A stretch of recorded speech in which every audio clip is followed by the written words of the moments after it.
жер Бишкек шаарынын четинде жайгашкан таштанды таштоочу жай. Мында ондогон адамдар таштанды терип жан багып келишет. Арасында жаш балдар да жок эмес. Алардын көбү таштанды жайдын тегерегине катар-катар үйлөрдү салып алышкан. Таштандыдан чыккан түтүндөн уулангандар да кездешпей койбойт. Мындан чыккан жыт түтүн жашоочулардын ден соолугуна терс таасирин тийгизери дагы белгилүү. Суукка тоңуп, ысыкка күйүп, таштандынын үстүндө эмгек кылгандардын бири 4 баланын энеси Чынара Ысаева. Ал аталган таштанды таштоочу жайга жакын жерден бир бөлмөнү ижарага алып балдары менен күн кечирип келет. Мен Бишкекке былтыр августта көчүп келгенмин. Анан Акбосоодо иштеп, мектепте иштеп, анан ол жерден жумуштан бошоп, поварыбыз менен кыл келишпей экөөбүз. Анан бул жака келип, бул жерде жумуштап, бул жака сентябрда балдарды окууга киргиздим. Калсордо. Анан бул жерден жумуштап, бул жерде иштейм. Сатырок. 2 уулум, 2 кызым бар. Эң чоңу быйыл мектепти бүтүп, жакында гана неме болду. Экинчиси 8-класста окуйт. Одан кийинки кызым 6-да. Анан бул 9 жашта.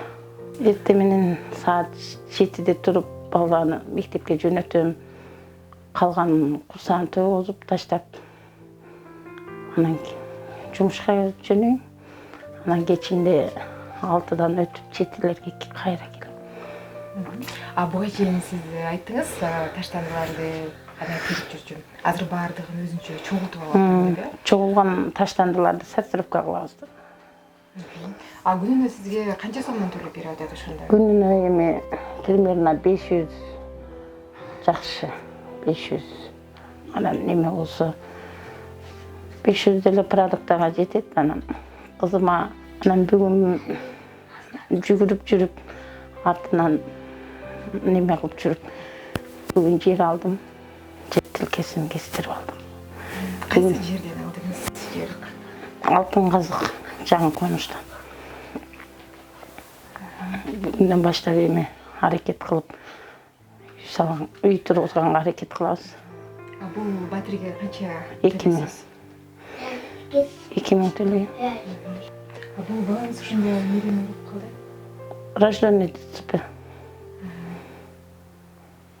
Башка балдарыңыздын ден соолугу жакшы? Башка балдардын ден соолугу баардыгы жакшы. Эң негизгиси мага материалдык жардамга муктаж. Эң биринчиден үй.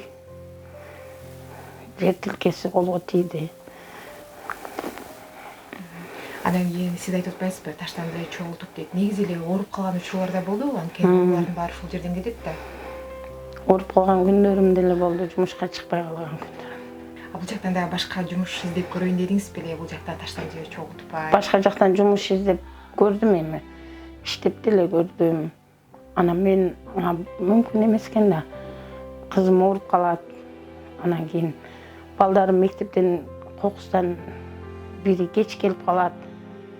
Мектепте ар кандай немелер болот, майрамдар болот. Ошо мезгилде мен калып буну өзүм карасам, кайра эртеси барып жумушка баргансам албайт да. Мен каалаган убагымда келем, каалаган убакта жумушка барам. Кышында дагы суукта кандай болду эле былтыркы жылдары? Суукта деле жакшы жумуш болот, эми жаздагыдай болбойт.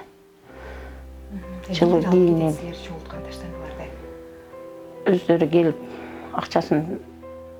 акчасы төлөнүп неме кылган, ошол иштеткен адамдар акчасын төлөйт да. Биз чогулткан немени алып келип койгонду даяр алып келип коет. Ошону сортировка кылабыз да. Баарын бөлүп коесуздар. Буларды кайра алып кетип иштетишет окшойт. Иштетишет. Биздин топ бул таштандыга жашоону чагылдырганга барганында көпчүлүк камерадан тартынышып баш тартышты. Өз тагдырынан уялбаган Чынара Исаева буларга токтолду.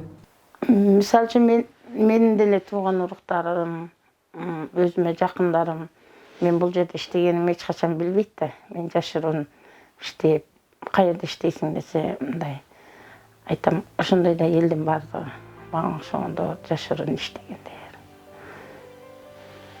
Көбүнчө Кыргызстан ушундай элдерди жумушка орноштуруп неме кылса, фабрика, заводдорду курса ушундай муктаждык болбойт. Бизге азыр вопрос берип койду. 1 айдын ичинде дубал семонтун куюп, бир комната болсо дагы дейт. Семонтун куюп, дубалын тургузуп алсаңар, үстүн жаап, анан эч качан неме кыла албайт, эч ким тарта албайт силерден деп. Бул жаштар коому өздөрү ушундай жерге үйү жок, жерге муктаждарга берилген.